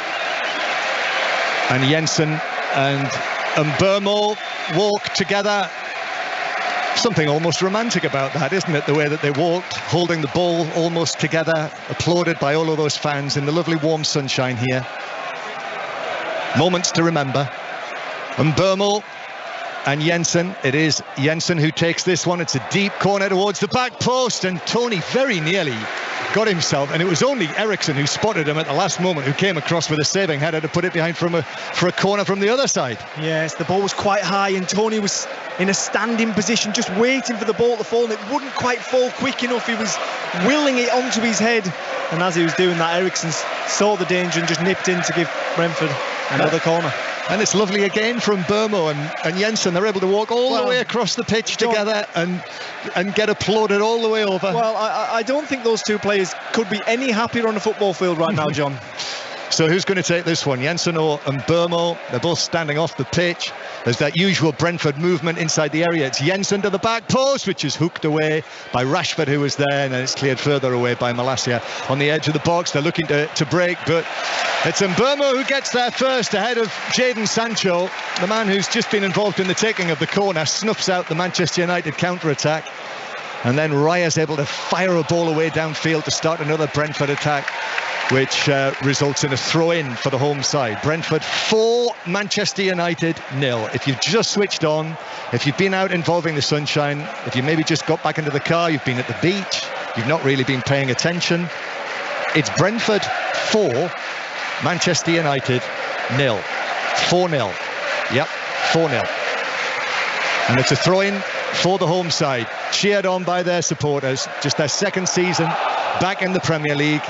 And here they are looking for what would be an extraordinary fifth goal. And Mbermo was very nearly in, but Malacia was able to put in the challenge. And actually the flag was up against Brian Mbermo.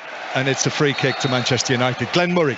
We talk about at half-time we talked about a Manchester United reaction, didn't we? And if anything, it's Brentford that look like they're going to extend their lead even more. There's been no reaction from Manchester United. All the substitutes they've brought in, as we see Sancho exit the field of play and bring on Anthony Elanga. So that comes immediately after Sancho was beaten by Mbermo there. Yeah, the last action that Manchester United had in the Brentford half, it was basically, I would class it as a foot race between Sancho and Mbermo.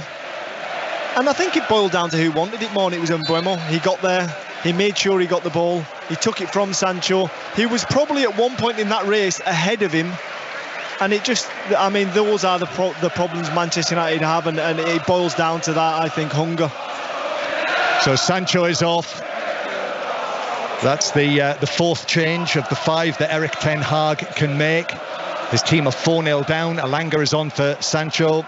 Elanga, who I saw score here last season when Manchester United actually won 3-1 in that match. They were 3-0 up. Tony scored a late goal. I remember they came into that with a bit of pressure on them, Manchester United, but stood up to them on that occasion. But the fact is, so often now they come into matches when there is pressure on them.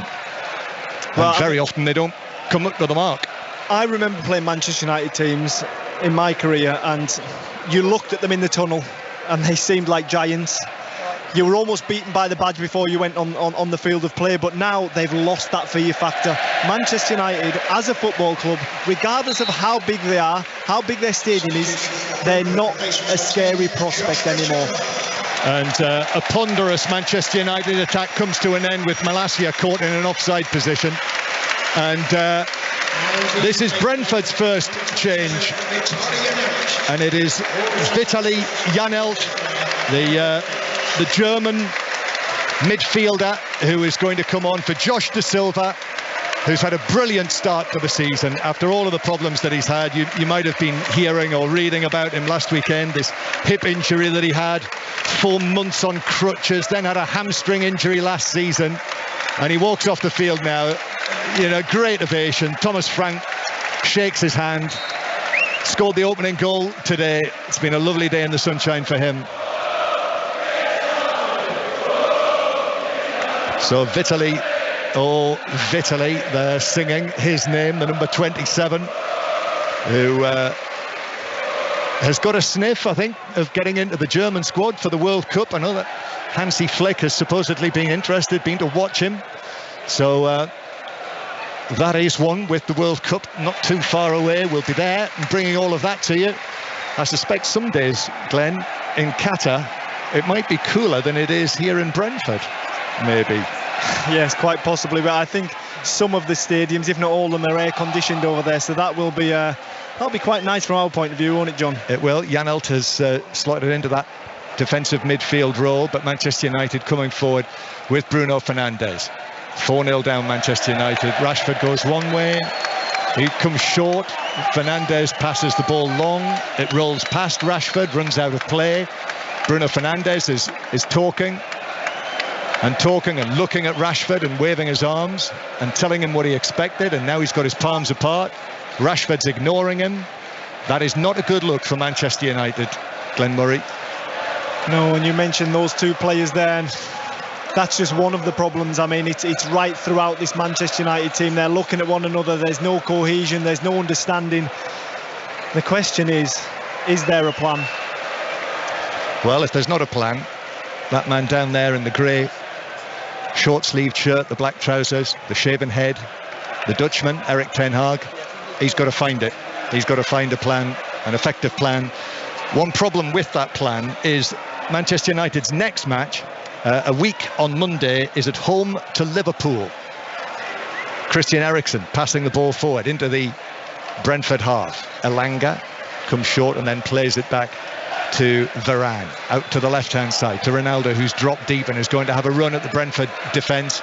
And comes the challenge from Janelt, who forces Ronaldo to use McTominay. And now the ball played out towards the left-hand side.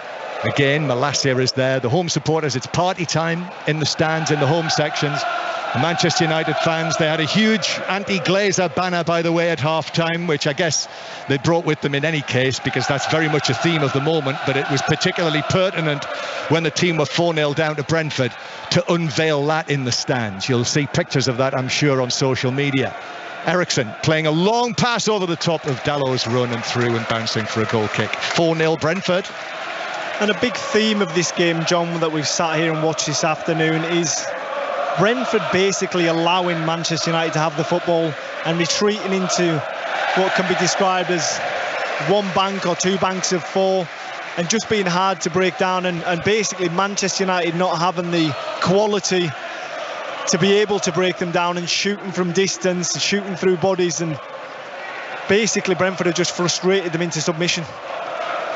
Brentford 4-0 up, but on the back foot now. Christian Eriksen turns, looks, faces the play, plays it into the path of Dallot. Long floodlight shadow cast across the pitch at the feet of Dallot. He now plays the ball into Toney, but it bounces to Maguire. McTominay, middle of the Brentford half, stands up tall and plays the ball to the left-hand side. Rashford, a flick by Fernandes, but behind Ronaldo, and Ben Mee was able to stretch in and clear it away. Rashford turns, there's a little touch from him there. Bruno Fernandes now down by the byline. The defender slides in, Norgard to put it behind for a Manchester United corner. This is Manchester United's first corner of the match, with an hour and 5 minutes played. And it actually looks, as we see Eriksen just about to take this corner, the Manchester United fans are having quite a bit of fun in that corner. Yeah, they are. They're serenading Eriksen in there. And the corner from him is over the top of Bruno Fernandes, who then fouls Ben Mee as he's challenging for the ball. He disputes that, Bruno Fernandes. It's a free kick to Brentford, who continue to lead 4-0. And the lines are open now for 6:06 with Robbie Savage and Chris Sutton from round about 7:30. 08 085 909 693. One match being played actually in the National League at the moment. Last I looked, it was Oldham 0, Dorking 0, and the 100, the cricket commentary, is on Sports Extra right now, live from Cardiff. So around about a quarter of the match to go. There'll be great celebrations in this part of London tonight after a win like this, and why wouldn't you, on a beautiful evening, as Manchester United with Rashford bursts into the penalty area. Diagonal run across the box, turns, crosses towards the header from Eriksen, but diving to his right, Raya is able to catch the ball as he's almost fully extended and holds on to it. And it's the 66th minute of this contest, and that is the brightest bit of Manchester United forward play we've seen all afternoon. And it come from Marcus Rashford, who has been one of the brighter ones of the Manchester United squad, and he feels it back into Christian Eriksen, who rises, tries to head the ball to the left of him, and it's quite a nice head. It probably didn't have enough power on it, and Raya dives across to his right and caught it comfortably enough, as we see the players have another water break. Drinks break halfway through the second half. So they've had that header from Eriksen. There was a Ronaldo shot in the first half. I think that's it in terms of attempts on target from Manchester United. Oh yeah, the one early on. Yeah, he had another one that blazed over the bar. I mean, they've, like I say, Brentford have been comfortable sat in their shape and allowing Manchester United to shoot from distance and frustrating them. Did you say that you had I have got a fact of the day for me? Well, I was as they might call it. Do you know what, John? I was actually cleaning up your mess. That's what I was doing, because the fact that you gave us earlier on about the Manchester United... Oh, have you got it? Yes, I have. And the two teams that they were beaten by were Everton, which was 5-0, and West Bromwich Albion. Well done. Well done. So that was the last time a Manchester United manager, a very, very long time ago, lost his first 2 competitive matches, and that was John Chapman. I don't know if he was any relation. I doubt it, because he's a Scotsman. They were his first 2 matches as the Manchester United manager. That was back in 1921, and no United manager since then has lost his first 2 matches. So well done. I don't know when you had the time to look that up, Glenn, with your nose to the grindstone. Well, the internet's a marvellous thing, John. Oh, you've done very well there. That's multitasking on a grand scale. So drinks break almost over. I bet Manchester United wish this match was almost over. We've got lots more Premier League for you tomorrow. Remember, 5 Live more Premier League commentaries than anywhere else. Tomorrow, 2 o'clock, Nottingham Forest West Ham. That should be a cracking occasion. You'll hear that in full as Elanga charges down a clearance from me, and it's behind for a goal kick. So that's a 2 o'clock kickoff tomorrow. I'm going to be going down to Stamford Bridge tomorrow for the 4:30 between Chelsea and Tottenham, and we'll have coverage, of course, of all of the day's top sport, all of the football. Steve Crossman's going to be presenting from the City ground, and it is a goal kick to Brentford. Picking up on what you just said there, John, about the Manchester United players probably wishing that they didn't have to go back out after that drinks break. I just wonder if this was a boxing match, if they would have thrown the towel in by this stage. Well, what do you think? It'd be an iced towel if they were going to throw a towel in. That United banner's come out again, Glenn. United for sale. They want they wish. The hardcore of Manchester United fans are so desperate for a change of ownership.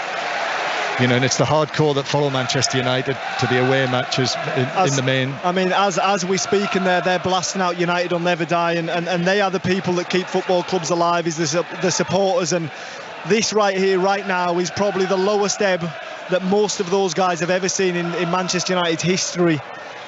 And I think it's just got past the point that they're not frustrated, they're not disappointed anymore.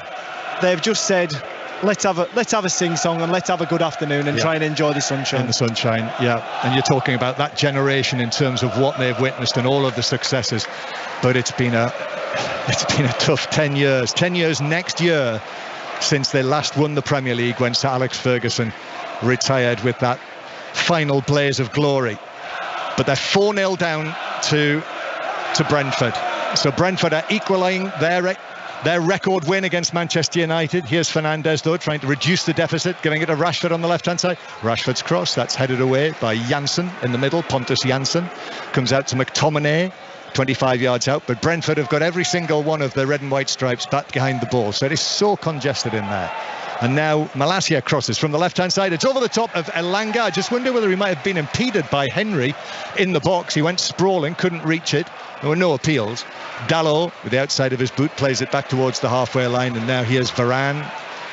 Rafa Varane, after all of his medal collecting with Real Madrid. There's no prospect of things improving in his second season. And Malacia just miscontrolled that ball, had to take it out, had to race out to the left-hand side, and then gives it back to the little figure of Christian Eriksen. So important for Brentford last season. 11 appearances. They won 7 of the 10 matches that he started, Christian Eriksen, and that's why they finished up in 13th in the Premier League last season. Here is Ronaldo now. Ronaldo gets it back, gives it to Malacia, but they've got to try and find a way through all of these red and white shirts. Rashford tries to do that with a burst into the box. He's got support there from Eriksen. Eriksen plays it across, bounces off Elanga, though, at the crucial moment, 10 yards out, and Brentford clear.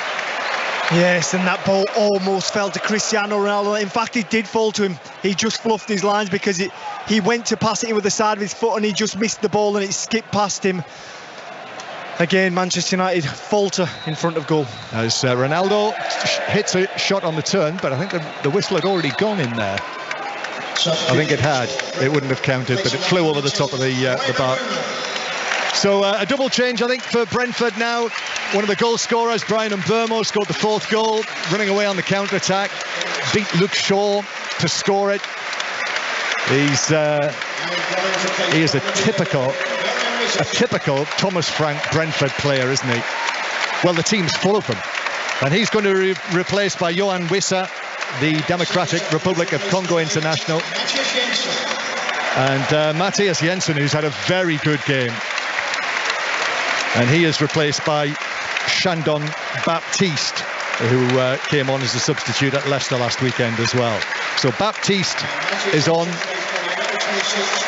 and Wissa is on, and Jensen has really caught the eye today, Glenn Murray. Yeah, he's kept the ball well, and I think the key thing that he's done whenever he's had the opportunity from especially a dead ball, his deliveries into the box have caused problems, and they've been right on the money for Brentford. So Wissa takes up a forward position. Brentford 4, Manchester United 0. Lines open for 606 08 085 909 693 to talk about this 4-0 to Brentford, the scoreline of the weekend. And just looking at those substitutions, Wissa for me could be a problem for Manchester United. He will want in on the act. Rashford, now this is hunger, rides a couple of challenges, he's in the D, beats a couple of men, gives it to Ronaldo now, there's new energy in him, a little flick behind the back of his heel, gives it to Rashford, that's headed out to the left hand side. Malacia, suddenly there, Ronaldo and Rashford looked like changed men. Malacia now on the left hand side, back onto his right foot, but he's all left foot, and he gives it to Fernandes, and Fernandes curls it into the back post. Dalot arriving, but Henry got there first with his head behind corner. Henry's defended really well that back stick on a couple of occasions. We watched Alanga try and get on the inside of him just a few minutes ago, and he bumped him. Perfect defending, and again Dalot's got the run on him, but he stands his ground and clears that ball. Rico Henry's done a fantastic job. 15 minutes to go, 4-0 to Brentford. And Manchester United's Christian Eriksen takes this to the near post, can't beat Norgard, who's able to head it away, and Wissa is chasing it, and Alanga has got there first, but they're tangling the two of them, and he's been fouled by Wissa, and it's a free kick to Manchester United. He was playing for it, but it's a free kick to Manchester United. But it just feels like it's a matter of just seeing the time down now for Brentford. Who would have thought that? Malacia just moving across Wissa and playing it to the left-hand side to Eriksen. And then Malacia, left-footed ball high into the box. Raya up high, challenged by Fernandes. There's a little bump between the two of them, but David Raya caught it easily. I mean, Fernandes gets a warranted knee into his leg there, because he had no chance of getting that ball. He went in just to upset Raya. I think the odds probably were more like 80% Raya, 20% Fernandes there, and it was a needless jump in, and the Manchester United number 8 seems to have hurt himself a little bit there. Yeah, I think he's all right. So Brentford's ball. So 4-0 to Brentford, if you weren't listening earlier. So this is equaling Brentford's biggest win against Manchester United. It's going to be their first win against United since before the Second World War. It's going to be 7 consecutive league away defeats in a row for Manchester United. That's not happened since 1936.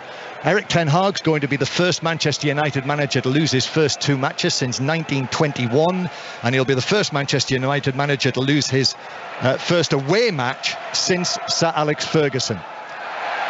So at least he's in good company there. And that's one positive stat there you've just finished with, John. Yes. Throw in for Manchester United halfway inside their own half. Malacia to take this. The Brentford fans are getting excited about it on the far side. I think they're just excited generally. And then there's a foul by McTominay. McTominay, who many felt might have been shown a red card last week. This is only a free kick, and rightly so. But it's a free kick to Brentford, and that's relieved the pressure they've been under for a few minutes or so. But I mean, I say pressure, it's not been intense pressure, because I think everyone assembled inside the G-Tech Community Stadium knows what the outcome of this match is going to be. 3 points to Brentford, none to Manchester United. Well, I feel as though that has been Thomas Frank's tactics. I think taking into consideration the heat of the day, he's wanted his place to sit in and hit Manchester United on the counter-attack, and that shows through the possession stats. I mean, the away side, Manchester United, who are 4-0 down, have 69% of possession. Free kick then that Janelt is going to take, I think. There's two of them over there, but it is Janelt who strikes it, and he's mishit that altogether, and he's given it to Rashford, who was very nearly away on the counter-attack until he was tripped by Shandon Baptiste, who might be a little fortunate not to get a yellow card for that, because Rashford was away, but it's a free kick to Manchester United. But again, from Brentford, game management, that as far as Brentford are concerned, Shandon Baptiste, that is a good professional foul. He stops the attack, and any opportunity that Rashford might be able to open up his legs. 4-0 then, and United take this free kick across their back line. 08085 909 693 is the number to talk about this or any of the matches that you're at or witnessed or want to speak about today. You'll find all of the details on the BBC Sport website and app. And match of the day tonight on BBC One. Alan Shearer's birthday today. He's with Micah Richards alongside Gary Lineker, and Brentford are going to make their fourth and fifth changes, and it's Aaron Hickey who is going to be the first man to come off. And what a superb signing that young man's been. Plucked from Atlanta, young Scotsman, come back to the UK, and I'm sure he's absolutely loving life right now. Yeah. Bologna, actually, it was. Bologna. They're very close together, actually. We were there last season, Bologna and Atalanta. But here he comes off the field, very quietly gone about his business. Very impressive. Yes. So he's on, and Mads Beck Sorensen comes on. So I guess Roslev will maybe move out to the right-hand side of the defence. And the other change sees Frank Onyeka coming onto the field, the Nigerian international midfielder, the number 15. And I think that's for Christian Norgard, who's just walking behind the back of the goal, and he's blending in to all the Brentford shirts in the stand. As he would. Yes, I just wish, as the long throw is taken for Brentford, and it comes out for the shot that is flashed in from Henry from 25 yards through a crowd of players. David De Gea to his right was able to make a decent save, actually. Got a good sight of it. It wasn't too wide of him. Yeah, it was a good save. It was a really good strike by Henry. He caught on his left foot. It fell nicely for him. But you know what struck me there was his reaction. As soon as he hit that ball, his first thought was, next action, I need to get back into position. And he did a 70-yard sprint from the right-hand side of the field back to his left-back position. Yeah, that speaks volumes. Tells you all you need to know about Brentford, this Brentford team, who are looking at taking 4 points from their first two matches. That's a great start after the way that they finished last season. They were in a bit of trouble, weren't they, at one stage? McTominay gives it to the left to Malacia. Now Rashford's ball across the stretch, Beck Sorensen, and then it's turned across the face of goal by Eriksson. I thought he'd hooked it in, but he hooked it wide. I did. It just popped up nicely for Eriksson, didn't it? It was a little bit behind him. He had to swing that left foot. He got deflected the ball in from Rashford, and he swung his left foot on the volley back across the goal, and he just hooked it a little bit too wide as we just watch it on our monitor just sail. Actually, what ends up a couple of foot through the post, but for a second there, I was expecting the back of the net to bulge. Less than 10 minutes to go. Brentford 4, Manchester United 0.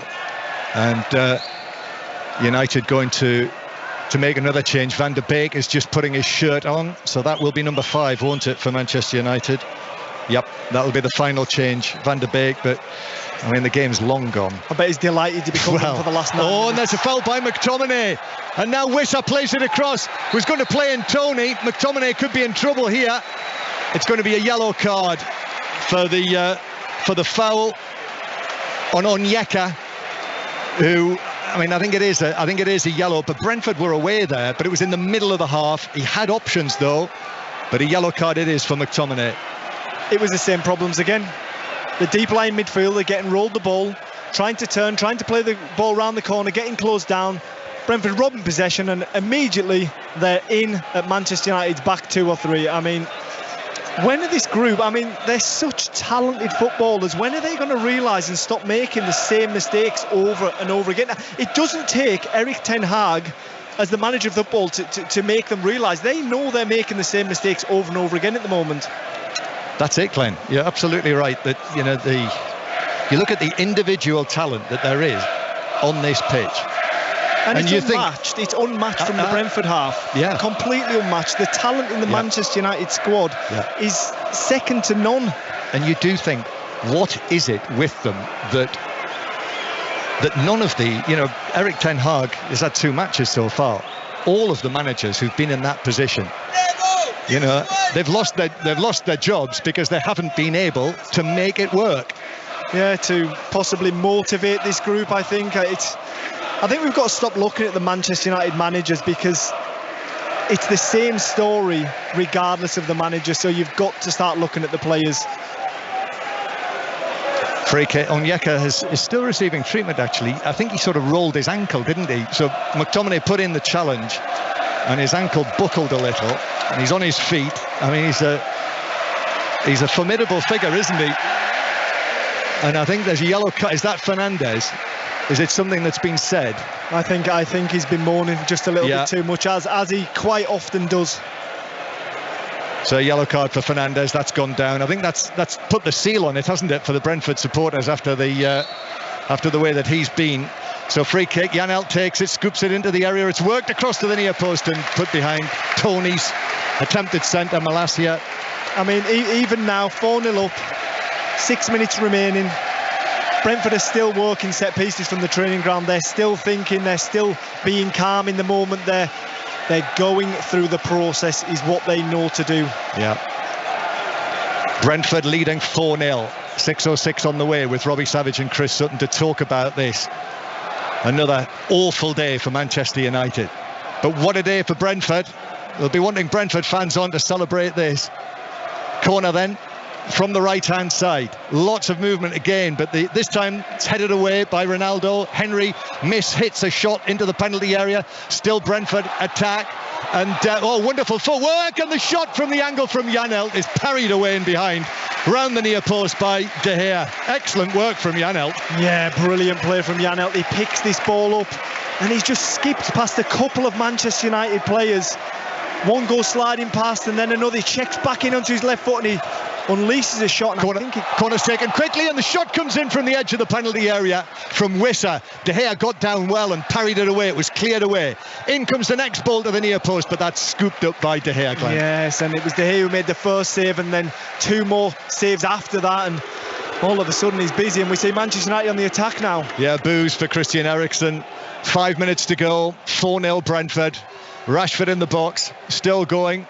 The ball to the edge of the area. Ronaldo with a shot, but it's straight, more or less straight after the actually run in field from Elanga it was to the edge of the penalty area. Ronaldo with the shot, but it was curled straight into the chest of goalkeeper Raya. Yes, and as Elanga was just making his way along that Brentford 18-yard box, Fernandes almost tried to take the ball off him, and I think he might have kicked the young man trying to shoot a goal. One of those days, Glenn. The problem for Manchester United is that they've had far too many days like this. 4-0 at Brighton at the end of last season. New manager. First away match of this season. 4-0 at Brentford. Here's Elanga. Now Fernandes. Fernandes chips it over the top for Elanga into the penalty area. Lovely little lift past the defender. Still Elanga, but they are there in numbers, Brentford. 3 of them forcing him away. Fernandes ball in, took a deflection, stretch and clearance away from Janssen. Bruno Fernandes again on the right-hand side. Long shadows now being cast by that hot sun.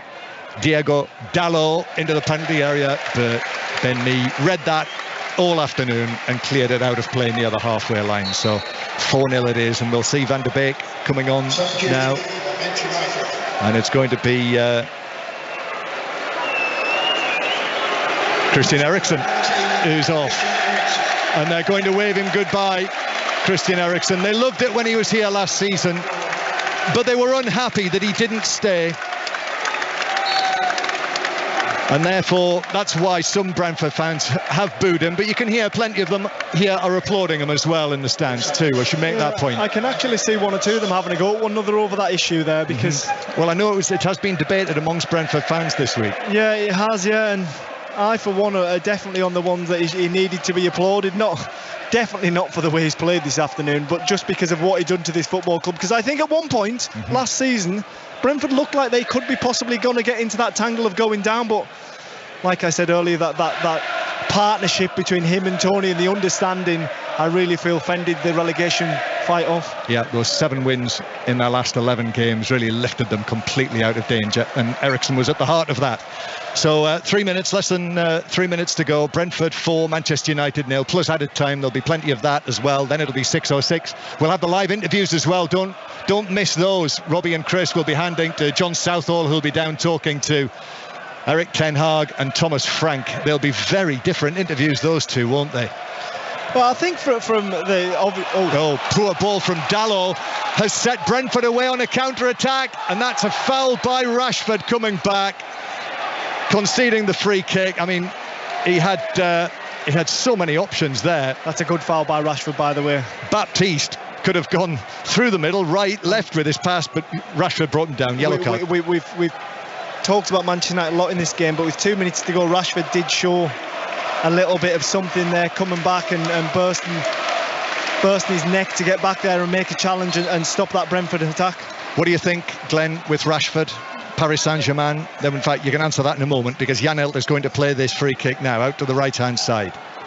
And Wissa to Baptiste. Brentford in possession, way over there in that corner on the right. And here's the cross, that's got some adrenaline behind it. That's pumped high over the penalty area and into the stand. So goal kick Brentford, who lead 4-0. So what do I think about the possibility of Marcus Rashford leaving Manchester United? Well, yeah, would that be good for... It depends. First of all, would that be good for the individual? Yes. Yes, indeed. I mean, I think you've got to accept that that Rashford's a Manchester boy. I think he's a Manchester United fan, so there's that side of it. But I think when you look at it, you only get a certain number of years playing this beautiful game that we watch week in, week out. And he wants to win things because he is such an exceptional talent. And is he going to win things? Looking at this afternoon's viewing, not quickly is not. And then when we look at it from a Manchester United point of view, I think he's sort of the jewel in the crown almost, even though he hasn't produced it over the last year or so. I still think he's one of the better ones at Manchester United, and the potential is still clearly there. So from a club perspective, they will be desperate to keep him. So that's Marcus Rashford. Glenn Murray on Marcus Rashford. One Premier League striker on another. 4 minutes of added time. The ball is hoisted up in our direction. Won't actually go off the field. Ben Mee is now putting it into the stands just down to our left. Almost got a touch there, Glenn. 4-0 Brentford lead. We're in added time. 4 minutes of added time. Well, I don't think we'll forget this afternoon in a hurry. Brentford fans certainly won't. First time you and I have done a commentary together. So that is, I think that could be a first for 5 Live, by the way. Ronaldo thinks about a shot from 30 yards, but then gives it to McTominay. And McTominay plays it behind Malacia, and the ball rolls out of play for a throw-in. Yeah. And that, again, yet another example of, well, that sums it up for Manchester United today. I think plays it's a nice term, that, John, because he drilled that behind him, didn't he? Yeah, he did. Yeah, I did hear Chappers chatting earlier on the show, and he said we have the Murray brothers. I think it's more a father and son act, is it not? Yeah, God. That's a sad turn of events. I'm not careful, it might not be happening again. I was thinking more of the fact that it was a Cumbrian-Northumbrian combination, you and me. I'm not sure we've had one of those before in a commentary team on 5 Live. I'm not sure the BBC have. Well, let's not get too political after the week that we've had. Here's Van der Beek. It bounces off him to Janelt, and Janelt through over the halfway line. Baptiste back to Janelt, but it's all A time for the Brentford supporters. Surprised some of them actually are leaving early here. You'd think they'd want to be a part of, I mean, not many, just one or two, I should say, but you'd think they'd want to be part of Hey Jude after this, inside this ground. We did chat about that early, didn't we, John? And I remember the atmosphere against Arsenal last year, the opening game, and the Liverpool game here, and I was really blown away by the atmosphere. But today I can't say it's been flat, but it's maybe been a little bit disappointing. Well, maybe it's been too easy for Brentford. Well, that is a point. But wait for Hey Jude after the match, and Thomas Frank will take his players around. You know, this is to be celebrated, this. Whatever the state of Manchester United, for Brentford, from where they were, you know, remember, it's not too long ago that they spent a couple of seasons in the 4th tier and, had to make bucket collections to keep the club going. Look at them now. It just shows what a club run properly can achieve, though, doesn't it? Certainly does. And here is goalkeeper Raya passing the ball out to Henry. Brentford next weekend, by the way, one of the Saturday 3 o'clocks you'll hear on 5 Live. They are not too far away at Fulham for a West London derby, Fulham-Brentford. So Brentford in possession with Ben Mee. And, he's off. Bruno Fernandes. Now, is that a second yellow card? Was he booked earlier? I thought he was booked earlier, John, on the edge of the box. He clearly wasn't. So that is a yellow card for Fernandes. You know, we thought he was, didn't we, earlier on the edge of the box? We weren't 100% sure, so that confirms it. So I'm sure Stuart Atwell didn't get that wrong. So yellow card for Fernandes. Just a minute or so to play before Brentford can celebrate this great win for them. Raya clears the ball away downfield. David De Gea's got the ball in his hands. If you weren't listening earlier, David De Gea caught out badly. A really poor mistake from him to concede the opening goal to De Silva. Matthias Jensen scored the second after Christian Eriksen, of all people, was caught in possession.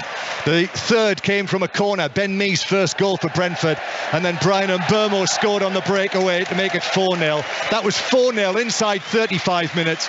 That's the way that the score has remained. And Brentford have won a free kick. Baptiste's won a free kick, halfway inside his own half. And there it is. There is the final whistle here at Brentford's Community Stadium to herald a famous victory. They'd equalled their record victory against Manchester United. Brentford's first win against Manchester United since before the Second World War. But the history for Manchester United is all bleak.